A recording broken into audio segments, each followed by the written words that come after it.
రాష్ట్రాన్ని వైసీపీ పూర్తిగా విధ్వంసం చేసి వెళ్లిందని సీఎం చంద్రబాబు మండిపడ్డారు. పశ్చిమ గోదావరి జిల్లా తణుకులో నిర్వహించిన స్వర్ణాంధ్ర స్వచ్ఛాంధ్ర కార్యక్రమంలో ఆయన ప్రసంగించారు. గత ప్రభుత్వంలో ముఖ్యమంత్రి ఎప్పుడైనా ప్రజల్లో తిరిగారా అని సీఎం ప్రశ్నించారు. ప్రజల్లోకి వస్తే పరదాలు కట్టుకుని వచ్చేవారని తెలిపారు. విమానంలో వస్తే చెట్లకు నరుక్కుంటూ వచ్చేవాళ్ళని అన్నారు. ప్రజల సమస్యలు వినేందుకు కనీసం మాట్లాడనిచ్చేవారు కాదని అన్నారు. తమది ప్రజా ప్రభుత్వమని ప్రజల సమస్యలు వినేందుకే వచ్చానని అన్నారు. గత ప్రభుత్వం 10 లక్షల కోట్ల అప్పు మిగిల్చి వెళ్లిందని చంద్రబాబు తెలిపారు.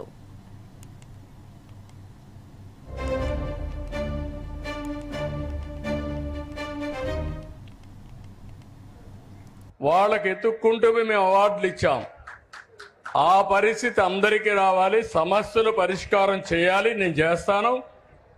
కానీ కొంతమంది ఆ కుర్రాడు ఉన్నాడు, బాగా యాక్టివ్గా ఉన్నాడు, ఆయనకు మైక్ కావాలి అంటే ఒక విషయం అందరం కూడా గుర్తుపెట్టుకోవాల్సిన అవసరం ఉంది. ఇంత మునుపు ఎవరైనా సరే ముఖ్యమంత్రి వచ్చాడా, ఈ మరి మీటింగ్ పెట్టాడా? జరిగాయి ఆ మీటింగ్లో? ఎప్పుడన్నా మైక్ ఇచ్చారా? ఎప్పుడన్నా తణుకే కాదు ఎక్కడికైనా వచ్చాడా? వస్తే నేరుగా పరదాలు కట్టుకొని వచ్చేవాళ్ళు. విమానంలో వస్తే చెట్లను నరుక్కుంటా వచ్చేవాళ్ళు. ఎవరికి మైక్ ఇచ్చేవాళ్ళు కాదు. మీరెక్కడో కూర్చుంటే వాళ్ళు ఎక్కడో కూర్చునేవాళ్ళు, ఆకాశంలో ఉండేవాళ్ళు. ఇది ప్రజా ప్రభుత్వం. ప్రజలు ఏమి చెప్పినా విని పరిపాలనలో సంస్కరణలు తేవాలని ఏకైక ధ్యేయంతోనే ఈరోజు నేను మీ ముందుకు వచ్చానని చెప్పి కూడా నేను మీకు తెలియజేస్తున్నా. ఈరోజు ఇంత మునిపి అడిగారు కొన్ని విషయాలు. మీరు కూడా ఆర్థిక పరిస్థితులు కూడా ఈ రాష్ట్రంలో ఎట్టున్నాయంటే 10 లక్షల కోట్ల రూపాయల అప్పు, దానికి వడ్డీ కట్టాలి, అప్పు తీర్చాలి, సంపాదించాలి, మీ కష్టాలు తీర్చాలి. ఈరోజు అందుకే నేను చెప్పాను, అభివృద్ధి, సంక్షేమం, సుపరిపాలన, ఈ 3 ద్వారా ఈ రాష్ట్రాన్ని ముందుకు తీసుకుపోయే కార్యక్రమాన్ని చేశాం.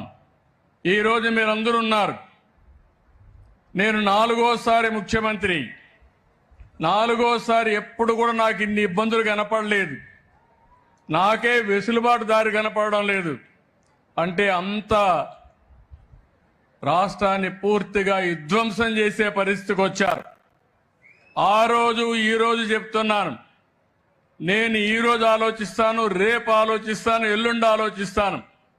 ఇప్పుడే ఒక మిత్రుడు అన్నారు, 2004లో కానీ మీరందరూ ఓట్లేసి నన్ను గెలిపించుంటే ఈరోజు హైదరాబాద్, ఆంధ్రప్రదేశ్ ఎక్కడుందో మీరే ఒక్కసారి ఆలోచించుకోవాలి.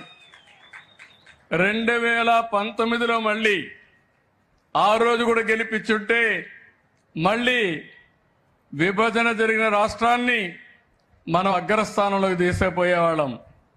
అందులో కొన్ని తప్పులు నావి ఉన్నాయి. మీరు కూడా ఎక్కడికక్కడ ఓకే వేరే వాళ్ళు వస్తే ఏదో ఉద్ధరిస్తారనుకుంటారు. మళ్ళీ ఇదంతా కూడా చూస్తే వైకుంఠపాళి మారి పైకి ఎక్కడం, కింద